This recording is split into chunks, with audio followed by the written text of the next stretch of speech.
Puji Tuhan. Haleluya. Puji Tuhan. Haleluya. Kita bersyukur kepada Tuhan kita yang sungguh teramat baik, sehingga satu demi satu Tuhan sudah memimpin semua kegiatan pelayanan yang kita lakukan, dari Natal Pemuda Remaja, Natal Sekolah Minggu sampai Natal Umum. Semuanya kita dapat lalui semuanya karena pertolongan Tuhan. Dan kita tahu pasti ada yang tidak senang. Dan kita bersyukur oleh karena kebaikan dan kemurahan Tuhan, kita tetap dapat melaksanakannya. Dan kita sangat bersyukur buat apa yang sudah kita lalui. Dan hari ini Tuhan tetap ada bersama-sama dengan kita dan terus memberkati kehidupan kita semuanya. Di mana hari Jumat kemarin sungguh luar biasa berkat firman Tuhan yang sudah dibagikan bagi kita semuanya, berkat Natal spesial di tahun 2025 dengan judul tema berjaga-jagalah dan berdoa. Dan yang pertama sudah dikupas oleh gembala, yaitu tentang menjaga hati, dan dilanjutkan oleh Bapak Pendeta Edi. Kita tahu judul sama tetapi pengupasan itu bisa berbeda-beda. Komedi dia bisa 5 seri, dan kalau orang-orang yang berbeda-beda pasti berbeda-beda juga masakannya. Ada yang babi kecap, ada yang saksang, ada yang apa lagi? Ada yang semur, berbeda-beda. Itu yang terjadi. Tapi tetap berkat Tuhan yang luar biasa di dalam kehidupan kita semuanya. Mari kita sebagai anak-anak Tuhan yang sangat dikasihinya, mari kita sama-sama belajar kembali lagi di dalam Nehemia pasal yang keempat. Nehemia pasal yang keempat. Mari kita akan baca bersama-sama ayat ganjil biasa kaum pria, dan ayat genap itu kaum wanita. Ayat 23 kita akan baca bersama-sama dari ayat 1 sampai 23.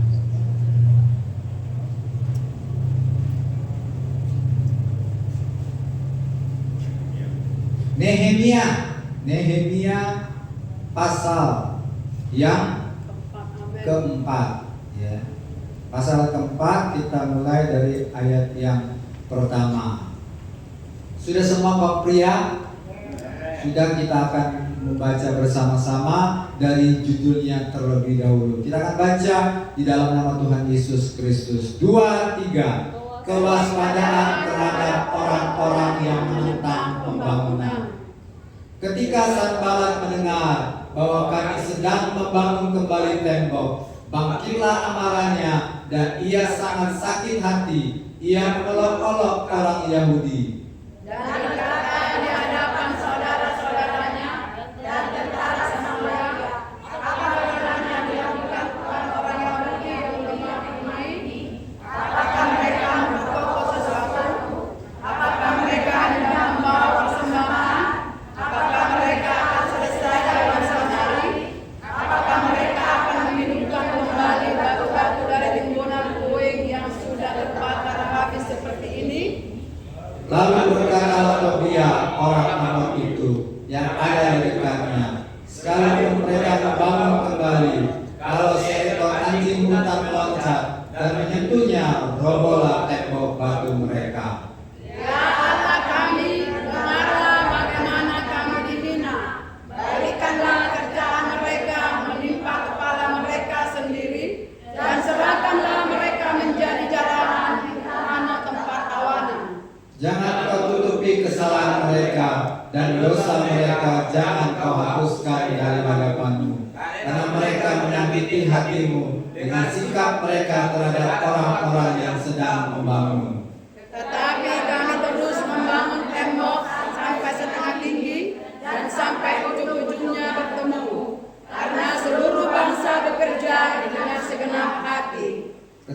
Sanballat dan Tobia serta orang Arab dan orang Amon dan orang Asdod mendengar bahwa pekerjaan perbaikan tembok Yerusalem maju dan bahwa lubang-lubang tembok mulai tertutup, maka sangat marahlah mereka. Mereka semua mengadakan kesepakatan bersama untuk menyerang Yerusalem dan mengadakan kekacauan di sana. Tetapi kami berdoa kepada Allah kami dan mengadakan penjagaan terhadap mereka siang dan malam karena sikap mereka. Berkatalah orang Yehuda, kekuatan para pengangkat sudah merosot dan puing masih sangat banyak. Tak sanggup kami membangun kembali tembok ini. Tetapi lawan-lawan kami berpikir, mereka tidak akan tahu dan tidak akan melihat apa-apa sampai kita ada di antara mereka, membunuh mereka dan menghentikan pekerjaan itu. Ketiga orang-orang Yahudi yang tinggal dekat mereka sudah 10 kali datang memperingatkan kami, mereka akan menyerang kita dari segala tempat tinggal mereka. Maka aku tempatkan Dayat menurut kaum keluarganya dengan pedang, tombak, dan panah di bagian-bagian yang paling rendah dari tempat itu, di belakang tembok, di tempat-tempat yang terbuka. Masih semuanya lalu bangun berdiri dan berkata kepada para pemuka dan para penguasa dan kepada orang-orang yang lain, jangan kamu takut terhadap mereka. Ingatlah kepada Tuhan yang Maha Besar dan dahsyat dan perangmu untuk saudara-saudaramu, untuk anak-anak lelaki dan anak-anak perempuanmu, untuk istrimu dan rumahmu.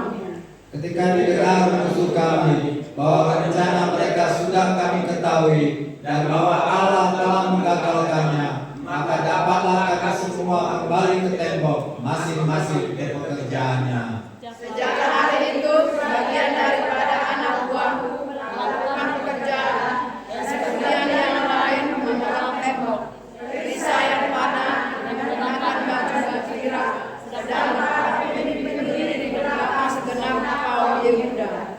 Yang membangun di tembok, orang-orang yang memikul dan mengangkut melakukan pekerjaannya dengan satu tangan, dan dengan tangan yang lain mereka memegang senjata. Setiap orang yang membangun bekerja dengan berikatkan pedang pada pinggangnya dan di sampingku berdiri penyulut sangkakala.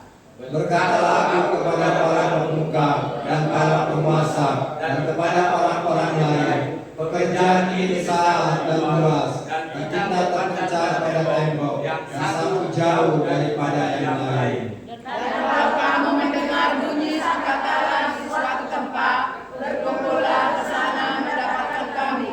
Allah kita akan berperang bagi kita. Amin. Demikianlah kami melakukan pekerjaan itu. Sedang sebagian daripada orang-orang memegang tombak dan mereka raja sampai terbitnya bintang-bintang. Pada waktu itu juga aku berikan perintah kepada rakyat, setiap orang dengan anak buahnya harus bermalam di Yerusalem, supaya mereka mengadakan penjagaan bagi kami pada malam hari dan melakukan pekerjaannya pada siang hari. Demikianlah aku sendiri, saudara-saudaraku, anak buahku dan para penjaga yang mengikuti aku, kami semua tidak sempat menanggalkan pakaian kami. Setiap orang memegang senjata dengan tangan kanannya. Amin. Puji Tuhan. Dimana kita tadi sudah membaca, ya, disinilah kita melihat benar-benar apa itu arti berjaga. Amin. Itu yang terjadi. Padahal mereka hanya sekedar apa, membangun tembok. Itu yang terjadi. Ya.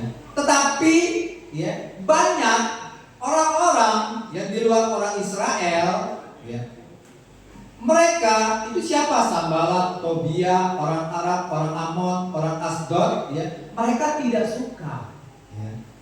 Tidak suka orang-orang Israel yang kembali lagi dari pembuangan, ya, mendirikan tembok, yaitu tembok bait suci. Itu yang terjadi. Mereka tidak suka, ya. Mereka tidak suka bahwa, ya, Tuhan hadir di di tanah Israel.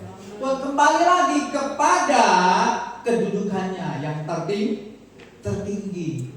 Mereka tidak suka, maka itu mereka mengganggu orang Israel karena itu sangat berbahaya bagi mereka. Itu yang terjadi. Iblis paling tidak suka melihat anak-anak Tuhan membangun hubungan dengan Tuhan. Kenapa? Di mana ada tembok, di situ pasti ada rumah Allah.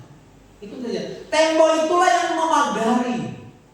Kehadiran Tuhanlah yang akan memagari orang-orang Israel. Kehadiran Tuhanlah yang akan memagari orang-orang percaya. Karena itu begitu penting kita harus apa? Menjaga hubungan kita kepada Tuhan sehingga tetap terhubung. Itu terjadi. Dan dalam proses kita menjaga hubungan itu sangat berat. Kenapa? Karena pekerjaan ini pekerjaan yang besar. Membangun hubungan kita kepada Tuhan itu pekerjaan besar. Bukan pekerjaan yang besar itu bukan kita membangun perusahaan dengan nilai 100 triliun. Itu bukan pekerjaan yang besar. Pekerjaan yang paling besar adalah bagaimana orang-orang percaya mau membangun hubungan dengan Tuhan. Itu pekerjaan yang paling besar. Dan itulah yang paling ditakuti oleh siapa? Iblis. Makanya dia sering mengganggu. Makanya dia sering berulah kepada kita. Jangan sampai hubungan kita dengan Tuhan semakin dekat, semakin intim. Dia sangat takut. Karena itu dia selalu berusaha mengganggu hubungan kita kepada Tuhan. Kau ini gereja terus, tapi nasib kau tetap cek ini lah. Tidak maju-maju. Tetap cek inilah, ekonomi kau tetap cek inilah, tidak maju-maju. Ada lagi orang yang berkata, bahkan dia sesama orang percaya, kau ini rajin-rajin datang ke gereja, tapi sifat karakter kau masih cek lah, tidak berubah-berubah. Itu gangguan dari siapa? Dari iblis. Ingin melemahkan kita. Dia menyerang kita dengan berbagai cara, menyerang kita dengan berbagai cara. Supaya apa? Supaya kita lemah. Supaya kita lemah sehingga kita tidak mau lagi dekat dengan Tuhan. Oh iya. Kau nih rajin-rajin ke gereja, sakit lu gak sembuh-sembuh. Tetap itulah bertahun-tahun gak sembuh-sembuh. Itu terjadi. Selalu ada omongan dari orang lain yang iblis pakai. Iblis pakai orang-orang lain. Iblis pakai orang-orang yang di dalam gereja. Iblis pakai dengan perkataannya. Perkataan supaya kita jadi lemah. Ketika kita lemah, nah disitulah kita mulai makin lama makin kendor. Makin lama kita mulai makin mundur sedikit demi sedikit. Itu yang terjadi. Itulah yang dilakukan orang-orang ini terus, mengatai-ngatai mereka. Nggak mungkin, kalau datang binatang lewat tersentuh temboknya akan roboh. Itulah yang dia ini cuman rajin di suasana Natal baik. Habis Natal tenggelam lagi. Itu terjadi. Pasti ada omong-omongan orang yang seperti ini. Orang-orang yang ngomong sukanya melemahkan. Itu terjadi. Kita akan selalu hadapi perkataan-perkataan yang melemahkan. Itu yang terjadi. Iblis suka, Iblis suka menyerang kita dengan perkataan-perkataan yang melemahkan. Nggak mungkin lah kamu bisa berubah, nggak mungkin. Memang dari dulunya inilah sifat kamu, pemarah. Itu yang terjadi. Nggak bisa berubah. Selalu diintimidasi. Apalagi ada rekam jejak dari bapaknya, dari opungnya, oh itu terus diungkit-ungkit. Itu yang terjadi. Begitu sulitnya perjuangan kita untuk dapat terus membangun persekutuan kita bersama Tuhan. Itu yang terjadi. Belum lagi godaan-godaan datang berkat.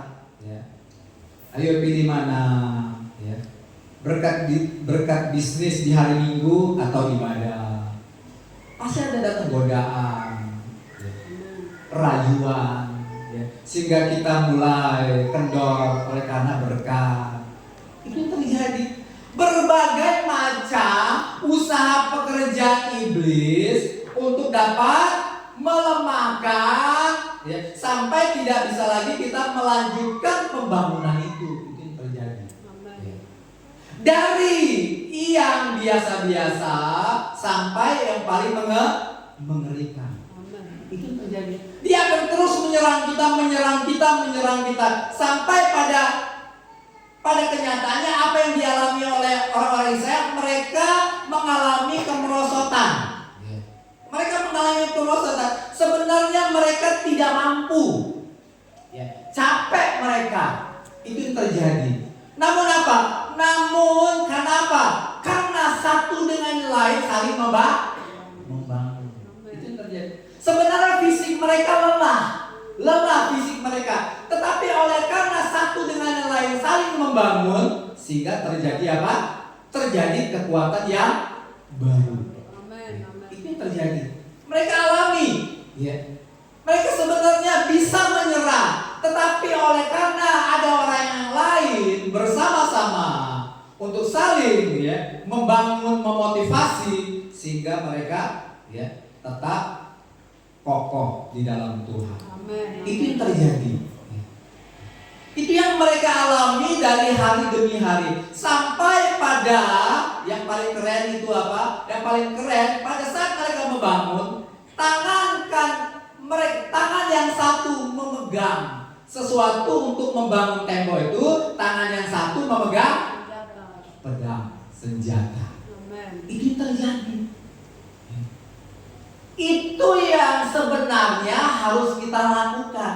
Menjaga itu seperti itu. Mereka sadar yang pertama apa?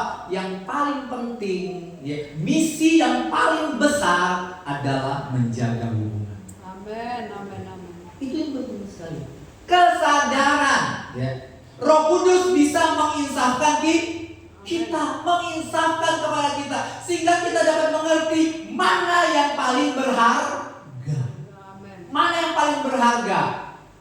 Perusahaan, ekonomi, pekerjaan, keluarga kita, mana yang lebih berharga?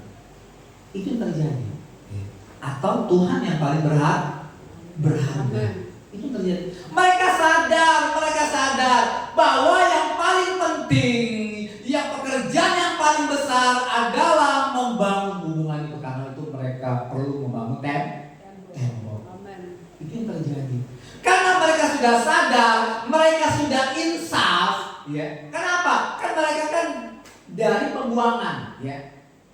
Di sana mereka tidak bisa lagi bertemu dengan Tuhan di Babel. Pada akhirnya Tuhan bermurah hati, mereka dikembalikan lagi ke Israel. Tuhan mau memulihkan mereka. Tuhan mau hadir lagi bersama-sama dengan mereka. Di Babel mereka bersama dengan dewa-dewa. Itu sampai muak mereka. Karena apa? Banyak sekali dewa-dewa di Babel. Banyak sekali. Akhirnya Tuhan bermurah hati kembalikan mereka dengan cara yang tidak terduga. Raja sendiri yang menyuruh mereka kembali dan memberikan support, dana, tenaga supaya mereka bisa kembali lagi. Akhirnya diberikan dana lagi, untuk mereka bisa membangun, peralatan-peralatan bait Allah itu dikembalikan lagi. Kalau bukan karena kemurahan Tuhan, nggak mungkin. Nggak mungkin mereka dapat melihat kebaikan Tuhan yang luar biasa. Merasakan kebaikan Tuhan yang luar biasa itu terjadi karena mereka sadar, wow, ternyata jalan Tuhan di luar pemikiran mereka. Menurut mereka mustahil mereka bisa kembali lagi, karena mereka adalah budak. Miliknya siapa? Miliknya Raja Babel. Miliknya mereka budak. Nggak mungkin mereka bisa kembali lagi. Itu terjadi. Namun Tuhan menyadarkan kepada Raja Babel, menyadarkan kepada mereka bahwa orang Israel bukan milik Raja Babel. Orang Israel adalah milik Tuhan. Tuhan Allah yang hidup. Tuhan yang Esa. Itu terjadi. Makanya ketika raja ini sadar, makanya dikembalikan lagi mereka kepada sang pemilik mereka. Sehingga mereka bisa kembali lagi bertemu dengan sang pemilik mereka. Walaupun mereka tidak bertemu secara kasat mata. Itu terjadi. Inilah yang membuat mereka benar-benar sadar, takjub, atas rencana Tuhan yang tidak masuk akal bagi mereka, yang di luar nalar mereka. Ada mungkin ini, tetapi bisa mungkin. Itu terjadi. Makanya ketika mereka pulang, apa yang pertama kali yang mereka harus lakukan? Membangun bait Allah. Itu terjadi. Membangun bait Allah. Itu yang paling pertama. Dan ketika dalam proses selalu ada intimidasi, supaya gagal. Begitu juga dengan kita. Untuk kita membangun hubungan kita dengan Tuhan tetap terhubung, pasti terlalu banyak hal-hal yang seharusnya membuat kita mundur. Iblis paling tidak suka rencana Tuhan digenapi, karena iblis juga punya rencana. Tuhan punya rencana, iblis juga punya rencana. Rencana Tuhan supaya kita jadi sempurna, rencana iblis supaya kita bersama-sama dengan iblis menemani dia di neraka. Itu yang terjadi. Selalu berusaha menekan kita dengan berbagai cara. Bagaimana kita stagnan, bagaimana kita diam di tempat, tidak maju, bahkan mundur, putus asa, kecewa. Aku datang ke gereja, mulut si Ahina ember. Jadi aku tidak galak lagi ke gereja. Itu terjadi. Dan ketika itu terjadi, siapa yang tertawa? Iblis yang tertawa. Yes, satu keluar. Yuk kita cari yang lain dulu. Cari yang lain. Di mana satu demi satu bila perlu ada yang ngambek. Itu tidak ada yang sakit hati. Ada yang bersungut-sungut. Itu terjadi. Dia berusaha bagaimana orang percaya harus jadilah lemah. Orang yang lemah, ketika diserang tidak berdaya, pasti kalah. Dilemahkan dulu. Serangan pertama melemahkan, serangan yang kedua mematikan. Itu yang terjadi. Sangat-sangat berbahaya. Sangat-sangat berbahaya. Hidup kita itu setiap hari selalu diintimidasi, selalu diserang setiap hari kita. Gak ada cara lain. Kita harus tetap setiap hari harus mendekat kepada Tuhan. Harus mendekat kepada Tuhan. Gak ada cara yang lain. Itu yang terjadi. Benar-benar berjaga-jaga. Satu tangan membangun, satu tangan untuk menyerang. Itulah berjaga-jaga. Berjaga-jaga bukan hanya diam di tempat, ngelihat ada bahaya tapi nggak bergerak. Itu terjadi. Berjaga-jaga itu dua arah. Itu terjadi. Kalau ada lawan menyerang, kalau tidak ada lawan tetap membangun. Itu terjadi. Semakin kita membangun, semakin hubungan kita kepada Tuhan semakin dekat, maka kekuatan kita makin besar. Itu terjadi. Kekuatan kita akan makin besar. Makin besar untuk apa? Mengalahkan setiap siasat pekerjaan iblis. Itu yang terjadi. Kalau kita stagnan, berjaga-jaga tapi nggak mau membangun, tetap diam saja, berjaga-jaga. Pada saat kita melawan, kita akan kalah. Itu yang terjadi. Pada saat kita melawan, kita kalah. Itu yang terjadi. Sama seperti anak-anak Sekewa itu.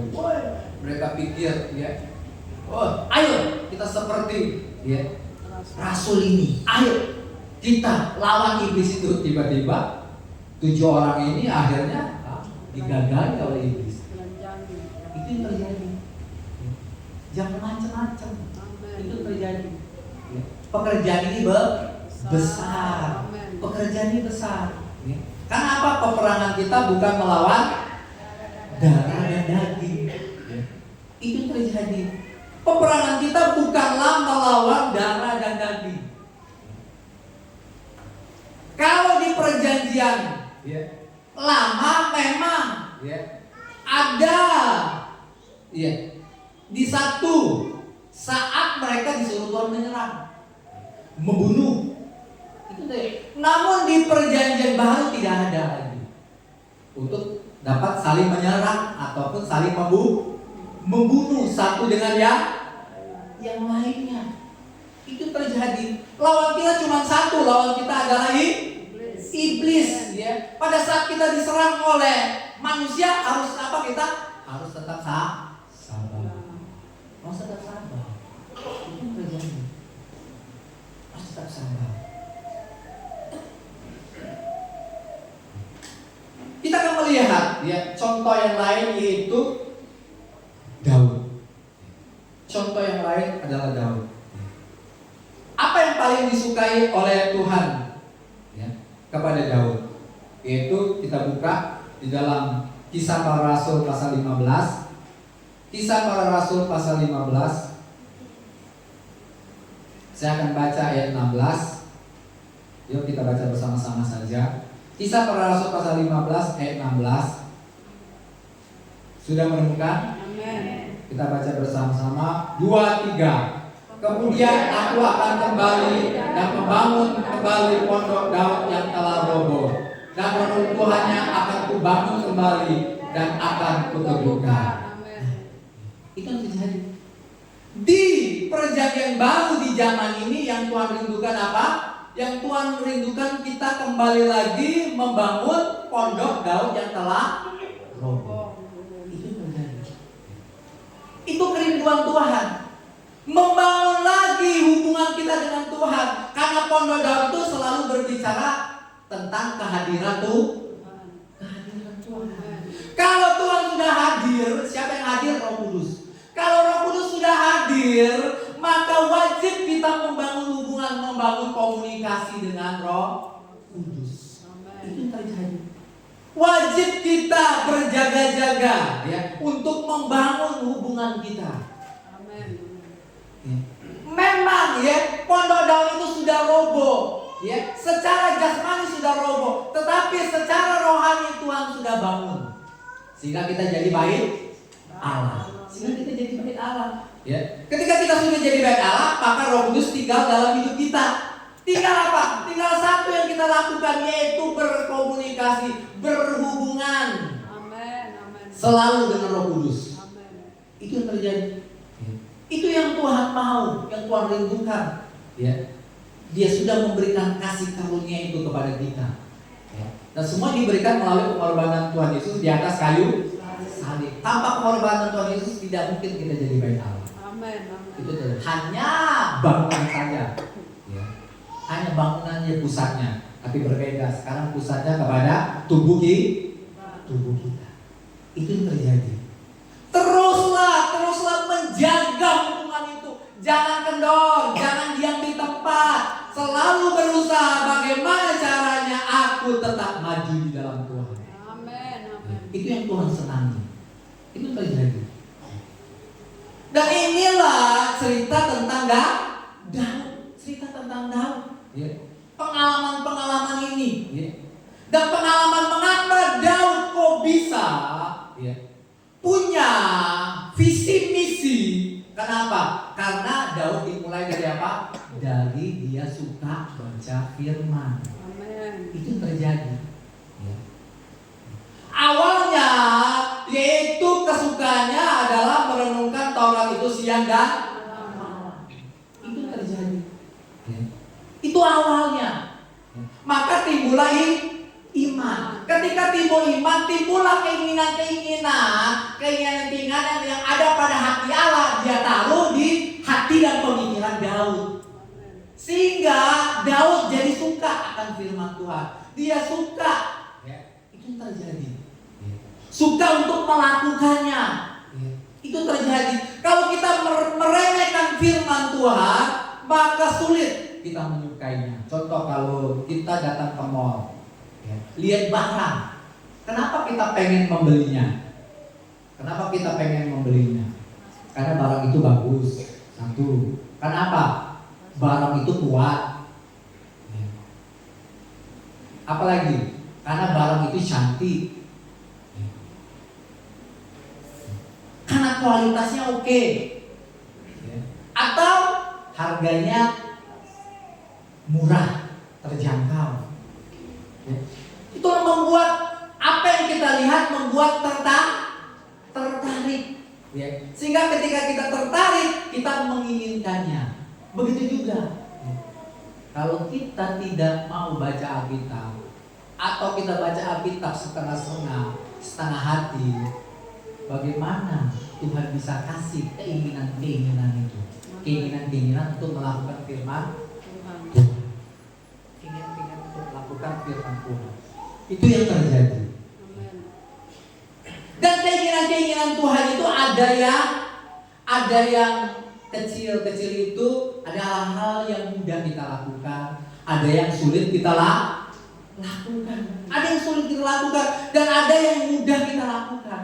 Tetapi dimanapun kalau kita tertarik, kalau kita sudah suka, mau tidak mau, ya, kita berusaha untuk mendapatkannya. Betul? Itu terjadi. Ya. Kita siap dengan berbagai cara kalau kita lihat barang itu bagus. Ya. Pasti kita berusaha dengan berbagai cara bagaimana saya bisa membelinya. Begitulah iman. Iman itu seperti itu.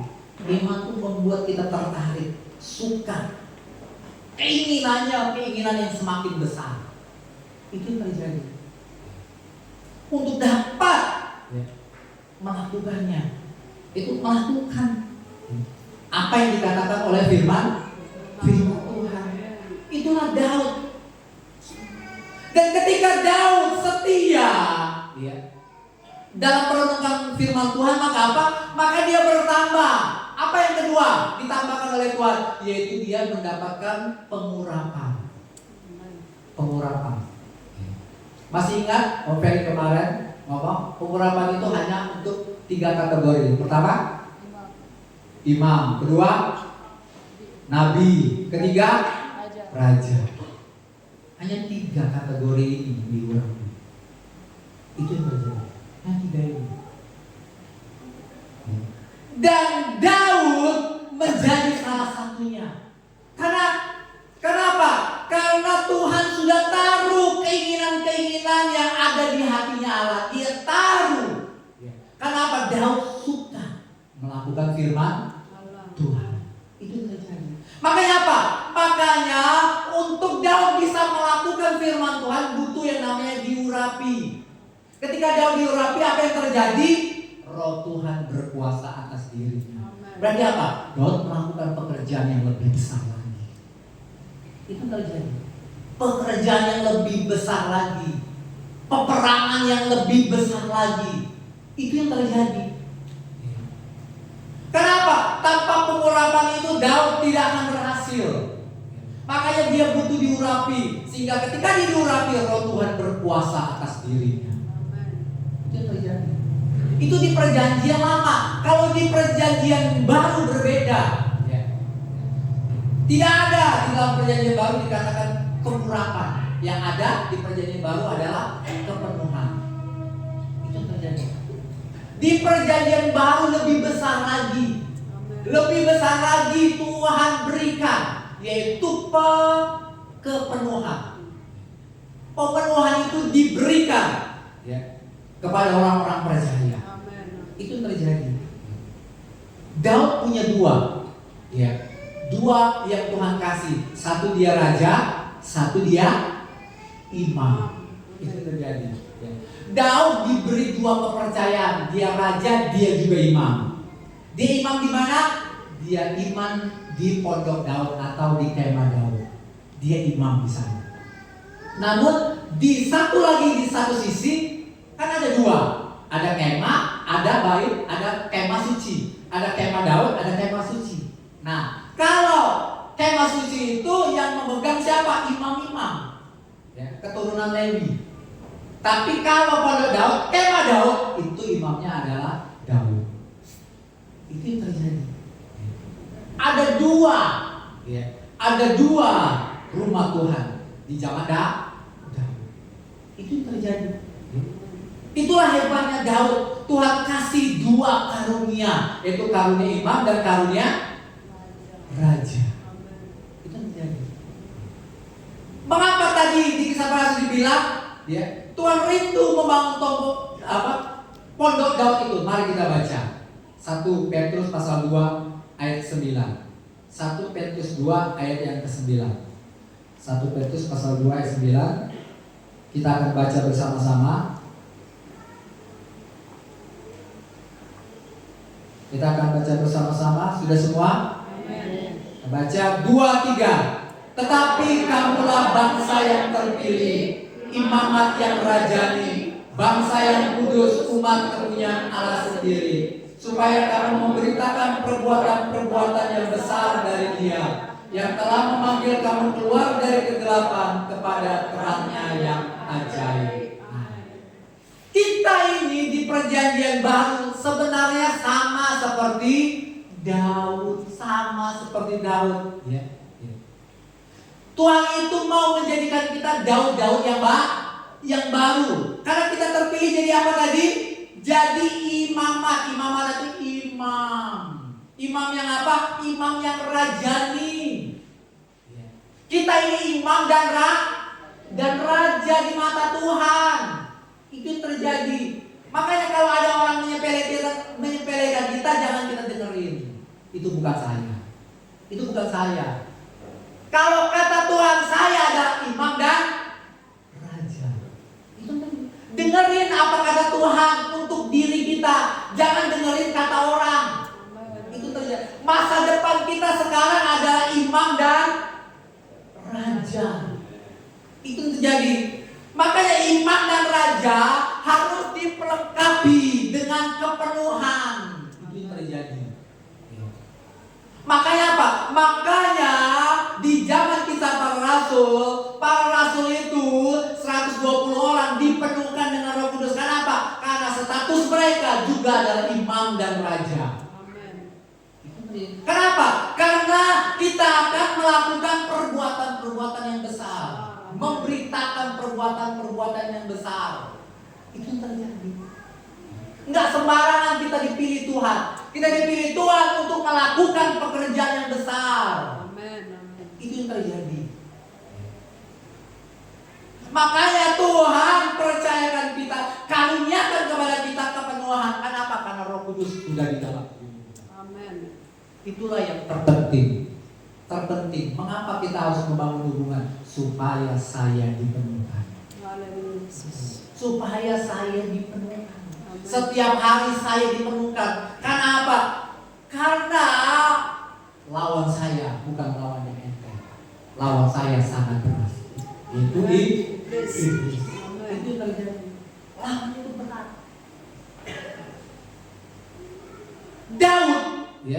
Daud dia punya senjata. Ada 2 senjata yang paling suka dia pegang. Yang paling dia suka pegang dalam berperang. Pertama adalah umbang. Itu senjata yang pertama. Umbang itu sama seperti ketapel. Kalau ketapel itu ditarik karena karet. Kalau umbang berbeda, dia bukan karet. Dia hanya tali biasa, terus diputar-putar. Tapi yang anehnya, kalau kena itu beruang singa, dia mati. Padahal dia masih muda. Berarti apa? Secara jasmani, logika, berarti Daud itu harus punya tenaga yang paling besar. Betul? tenaga yang paling besar. Dan punya apa? Punya keterampilan kalau dia melempar harus kena. Berarti apa? Daud itu tiap hari latihan. Sebenarnya umban ini kan karena Daud itu masih kecil, masih remaja. Sebenarnya umban ini adalah senjata anak-anak. Senjata anak-anak mainan, cuma mainan sebenarnya. Untuk ganggu apa? Untuk ganggu singa dan beruang. Kalau dilempar, tok, sakit, dia pergi. Tapi beda, kalau Daud melemparnya kena, mati. Itu yang anehnya, ya. Itu yang anehnya. Kalau bukan kekuatan Tuhan, gak mungkin. Kalau bukan kekuatan Tuhan, gak mungkin. Amin. Daud bisa melakukan semuanya itu. Itu terjadi. Padahal cuma mainan. Bapak-bapak, ibu-ibu, terutama pemuda remaja, jangan kamu minder. Jangan pernah kita minder dengan apa yang kita sudah pegang. Apapun yang Tuhan sudah percayakan bagi kita, jangan minder. Jangan iri sama orang lain. Kalau aku seperti dia, aku pasti sukses. Daud cuma pegang umban. Sukses karena siapa? Karena Daud dipegang Tuhan. Karena Daud terhubung dengan Tuhan. Ingat anak-anak muda, jangan malu kita sekolah di mana. Jangan malu kita kuliah di mana. Walaupun itu tempatnya nggak dipandang orang, walaupun kamu nggak melanjutkan studi perkuliahan, yang penting kamu andalkan Tuhan, tetap terhubung sama Tuhan, pasti sukses. Jangan andalkan dunia ini, tapi andalkan Tuhan. Itulah kesuksesan. Kenapa Daud bisa jadi orang hebat? Karena dia benar-benar terhubung dengan Tuhan. Maka apa yang dia pegang jadi senjata yang luar biasa. Padahal cuma mainan, seharusnya cuma mainan. Bahkan yang lebih besar, dia bisa mengalahkan Goliat. Ya. Dia pakai ketopong atau helm dari baja. Itu bisa tembus. Bayangkan itu. Kalau bukan kan kuasa Tuhan, nggak mungkin itu terjadi. Ya, itu diberikan oleh Tuhan pada saat apa? Pada saat Daud sudah diurapi. Itu terjadi.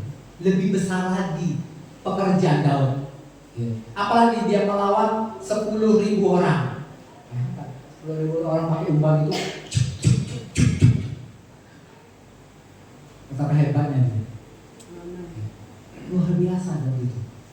Kalau bukan kuasa Tuhan yang bekerja pada Daud itu cuma seperti kita manusia biasa. Itu yang terjadi. Daud itu juga bisa emosi. Namun ketika Daud punya masalah dengan Saul, Daud tidak pernah emosi. Itu dia tetap sabar. Tetap sabar. Itu terjadi. Jaga. Ya. Kata gembala kita, jaga hatimu. Jangan kita kotori hati kita dengan sakit hati. Dengan persumputan, dengan kepahitan. Jaga hatimu. Kalau mau tetap kuasa Tuhan bekerja di dalam kehidupan kita. Itu terjadi. Jaga. Buang segala hal-hal yang kotor yang ada di dalam hati dan di dalam pemikiran kita. Jaga sama seperti Daud. Dia menjaga. Itu terjadi. Kalau Daud dia kotori hati dan pikirannya, sudah. Kuasa Tuhan itu semakin lemah di dalam diri Daud. Itu terjadi. Yang kedua, senjata andalan Daud adalah tobat. Siapa bilang tobat tadi? Atau mereka dibilang tobat. Senjata kesukaan Daud yang kedua adalah kecapi. Kecapi. Apa hebatnya kecapi? Daud biasa suka main kecapi untuk memuji Tuhan. Tapi yang hebatnya Daud apa? Ketika Daud bermain kecapi, Saul yang sedang kesurupan, setannya nggak tahan. Bukan karena nggak tahan dengar alunan musik kecapi Daud. Ya. Bukan itu. Kalau mau tanding, kalau mau tanding, siapa yang paling bagus main musik? Siapa yang paling bagus? Daud atau setan? Ayo. Mana yang paling bagus? Ya setan lah yang paling bagus. Kenapa? Karena Lucifer itu setan. Dia itu pemimpin pemuji, penyembah di sorga. Itu yang terjadi. Ya. Kalau mau diadu kalah Daud kalau bermain musik. Itu terjadi. Tapi bukanlah untuk tanding-tandingan. Daud bermain musik bukan untuk tanding-tandingan siapa yang bagus. Itu terjadi. Kalau kita punya suara bagus, jangan kita sepelekan dengan suara pas-pasan yang memuji Tuhan. Yang kita andalkan bukan suara bagus. Bersyukur kalau punya suara bagus. Jangan kita remehkan orang lain. Main musiknya pas-pasan. Kita juga kalau bermain musik kalah jauh dari Lucifer. Nggak ada apa-apanya. Tapi kenapa Daud bisa hebat? Karena kuasa Tuhan. Daud nggak perlu bernyanyi. Dia cuma main musik. Maka apa? Maka setan yang ada di dalam Saul keluar. Itu terjadi. Itu peperangan roh itu namanya. Itu terjadi. Itu peperangan roh. Jangan anggap enteng. Aku suaraku pas-pasan. Pasti Tuhan tidak suka dengan suaraku. Jangan kita sepelekan. Apapun yang Tuhan sudah percayakan kepada kita, jangan kita minder. Jangan kita minder. Yang kita butuhkan adalah kuasa Tuhan. Bukanlah tanding-tandingan siapa yang bagus. Itu terjadi. Percuma yang bagus, tapi kata Tuhan, sama seperti siapa? Matius pasal ke-7. Wah hebat kamu bisa lakukan ini. Tapi apa kata Tuhan? Nyala kamu. Aku tidak mengenal kamu karena kamu pembuat kejahatan. Kenapa? Untuk tanding-tandingan, untuk banding-bandingan siapa yang bagus. Mana yang bagus ya? Gereja A atau gereja B? Enggak seperti itu. Pelayanan enggak seperti itu. Enggak membanding-bandingkan. Yang kita butuhkan adalah kuasa Tuhan. Bagaimana orang-orang yang di dalam gereja, bagaimana orang-orang yang datang bisa terlepas. Bisa terlepas dari setiap ikatan-ikatan yang membelenggu mereka. Yang sulit mereka bisa maju. Yang sulit mereka untuk bertumbuh. Karena itu butuh kuasa Tuhan. Hanya kuasa Tuhan yang bisa melepaskan semuanya itu. Itulah hebatnya Daud. Dia cukup bermain musik tanpa bernyanyi. Setan sudah takut. Kenapa? Kuasa Tuhan itu yang bekerja. Bukannya Daud dipanggil bukan karena dia hebat merdu bermain musik. Malah geli-geli baik. Apa dia Daud main musik cuma itu baik. Itu terjadi. Tapi kuasa Tuhan yang membuat iblis takut. Ketika Daud bermain kecapi. Itu terjadi. Dan bagaimana caranya? Dan bagaimana caranya supaya kita tetap dipenuhkan oleh Roh Kudus? Yang pertama, nggak ada cara lain. Kita seperti di Kisah Para Rasul. Kamu akan menerima janji asal apa? Mereka mau berdoa. Itu terjadi. Berdoa, minta. Tiap hari minta, Tuhan aku mau dipenuhkan, aku mau dipenuhkan. Pada saat aku bangun pagi minta aku dipenuhkan, aku minta dipenuhkan. Karena apa? Ketika kita bangun dan kita siap berperang. Pada saat kita beraktivitas di situ kita berperang melawan ocehan orang lain. Tuhan penuhkan aku supaya aku tetap sabar.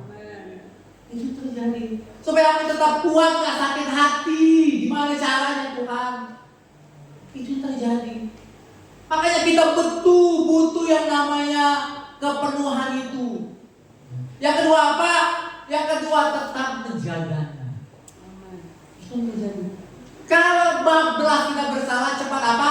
Cepat minta ampun. Tuhan ampuni. Jangan berlarut-larut dosa itu. Sama seperti kalau ada sampah di rumah kita berlarut-larut, maka sampah itu bisa jadi bau, jadi bakteri, jadi sumber penyakit. Itu terjadi. Kalau dosa kita nggak cepat dibereskan, nggak cepat minta ampun sama Tuhan, itulah yang menyebabkan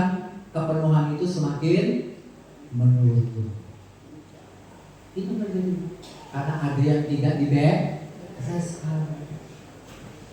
Gampang, bersalah cukup datang sama Tuhan minta ampun pasti diampuni. Nggak perlu kita nyogok-nyogok Tuhan ini 1 miliar ampuni dosa kita. Kalau itu terjadi hanya orang kaya yang bisa diampuni Tuhan. Cukup datang dengan rendah hati minta ampun. Karena orang sepele mau cepat membereskan diri.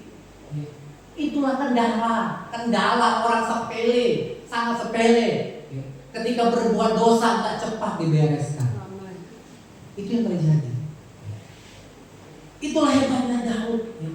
Dari hal-hal yang biasa dia lakukan, itu terjadi. Sampai dia bisa melakukan hal-hal yang besar. Bahkan ketika Daud pernah bersalah, apa yang Daud lakukan? Cepat minta ampun kepada Tuhan. Cepat minta ampun sama Tuhan dan jangan dia doa minta supaya jangan diambil rohnya itu dari badannya. Itu diminta. 1 dia minta diampuni, yang kedua jangan ambil roh. Itu yang terpenting dalam kehidupan kita. Jangan kita minta. Itulah yang membuat kita semakin hari semakin meningkat di dalam Tuhan. Itu terjadi. Kenapa orang-orang hal-hal yang biasa-biasa sulit untuk melakukannya?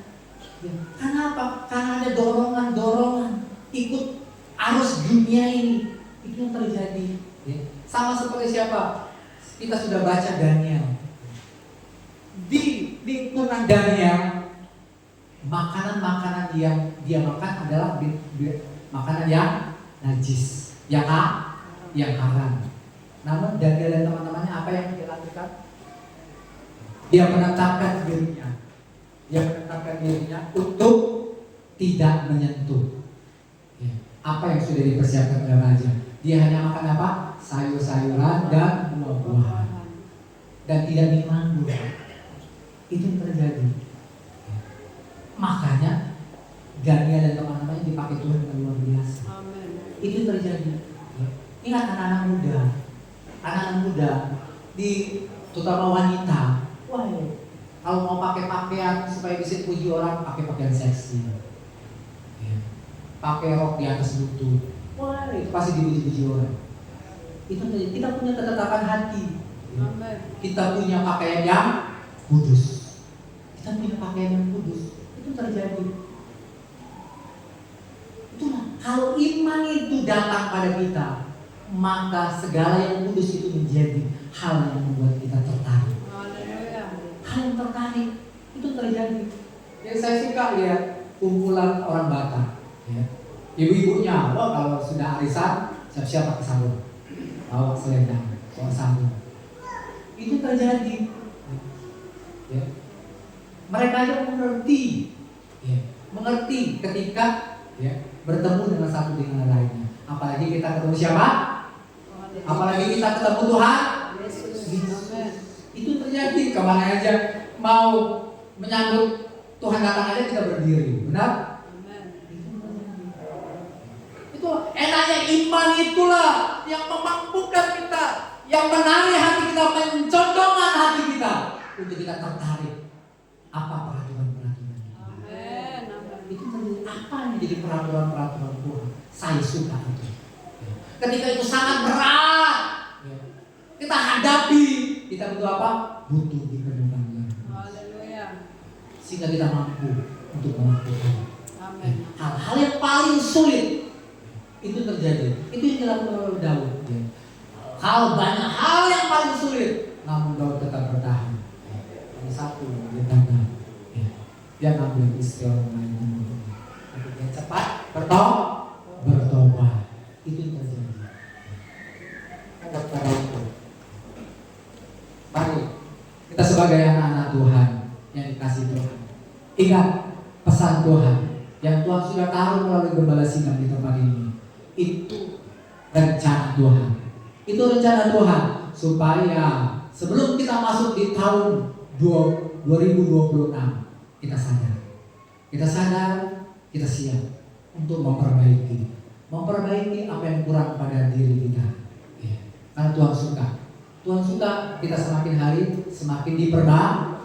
diperbaiki ya. Sehingga di tahun 2026 kita adalah orang-orang yang benar-benar melekat kepada Tuhan. Ya. Yang terus berjaga-jaga dan berdoa. Ya. Itu yang terjadi. Itu yang paling suka. Tuhan suka ya. Di tahun 2026. Puji Tuhan, demikianlah kebenaran firman Tuhan pada pagi hari menjelang siang ini. Mari kita sama-sama bangkit berdiri. Ingat, jangan kita sepelekan hal-hal yang kecil yang Tuhan sudah percayakan dalam hidup kita. Oh, aku hanya bisa bantu pelayanan, hanya nyapu, hanya buang sampah. Puji Tuhan, jangan anggap enteng pekerjaan itu. Kalau pekerjaan itu dipenuhi dengan kuasa Tuhan, orang yang datang di tempat ini diberkati. Orang yang terikat pasti dilepaskan. Sungguh-sungguhlah mengerjakan apa yang Tuhan sudah percayakan dalam hidup kita. Jangan kita melihat orang lain, cemburu dengan orang lain, iri hati dengan orang lain, tapi belajarlah dari hal yang kecil. Karena Tuhan akan percayakan hal yang lebih besar dalam hidup. Dan kita orang-orang yang sudah dipercayakan jadi orang-orang yang besar. Jangan kita anggap remeh orang lain. Jangan kita banding-bandingkan dengan yang lain. Kita tetap rendah hati satu dengan yang lain. Mari kita angkat pujian.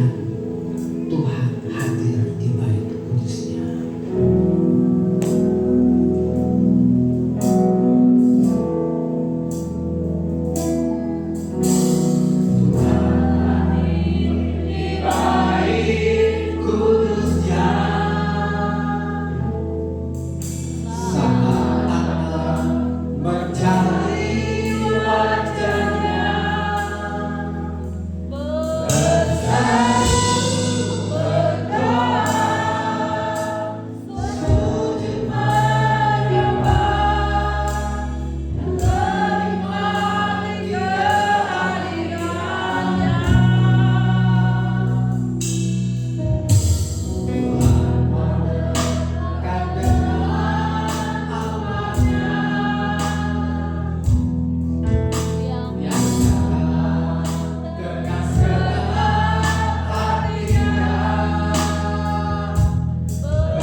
memenuhi kami, pribadimu yang mengasihi kami, pribadimu yang di dalam kami memenuhi kami.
Apa firman tentang Roh Kudus kami adalah manusia biasa.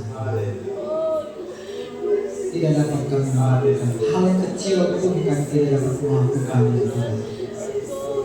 Hal yang terkecil apapun, hal yang Tuhan percayakan dalam hidup kami itu juga menjadi perkara yang mustahil untuk kami lakukan ya Tuhan. Tapi kami bersyukur firman dan Roh Kudus sudah dibentangkan bagi kami Tuhan. Sudah Tuhan anugerahkan bagi kami Tuhan. Itulah hidup kami. Itulah kekuatan kami Tuhan. Dan kami ingin percaya firman dan Roh Kudus itu akan menghidupkan tulang-tulang yang sudah kering, yang tidak ada pengharapan. Kami berdoa pada siang ini Tuhan, biar firman dan Roh Kudus itu turun memberkati setiap tubuh, jiwa dan roh kami di dalam nama Tuhan Yesus Kristus. Kami minta firman dan Roh Kudus itu bekerja. Firman dan Roh Kudus itu mengembuskan dalam hidup kami dalam nama Tuhan Yesus Kristus. Biarlah kami dipulihkan, biarlah kami dibangkitkan kembali lagi Tuhan. Biarlah kami semakin siap Tuhan, semakin siap melakukan apa yang menjadi bagian kami yang Tuhan sudah percayakan dalam hidup kami Tuhan. Kami bersyukur dan kami berterima kasih Tuhan buat kasih karunia yang paling berharga yang Tuhan sudah berikan, yang Tuhan sudah investasikan dalam hidup kami. Itulah harta yang paling berharga dalam hidup kami Tuhan. Ampuni kami Tuhan, ampuni setiap kesalahan dan pelanggaran kami. Ampuni kami Tuhan, kuduskan kami Tuhan, untuk kami terus menjadi pribadi yang kudus setiap harinya Tuhan. Terima kasih ya Tuhan Yesus, terima kasih ya Tuhan Yesus. Kami serahkan setiap bapak-bapak, ibu-ibu pemuda remaja, maupun anak-anak sekolah minggu yang sudah mendengarkan firman Tuhan. Biarlah firman Tuhan ini tidak kembali dengan sia-sia dalam nama Tuhan Yesus Kristus Tuhan. Terpujilah nama. Sebentar lagi kami akan belajar memberikan persembahan, memberkati setiap tangan-tangan yang sudah kami ulurkan dari hati kami, karena hati kami yang mengasihi Engkau, Tuhan yang memberkati segala sesuatunya Tuhan. Terima kasih Tuhan, dan kami balaskan doa ini dengan pengucapan syukur hanya dalam nama Tuhan Yesus Kristus. Amin. Puji Tuhan, kita berikan sorak-sorai pada firman Tuhan yang sudah memberkati kita saat ini. Amin, haleluya. Yesus baik dan dahsyat dan hidup akan menghidupi kita selamanya. Dan saatnya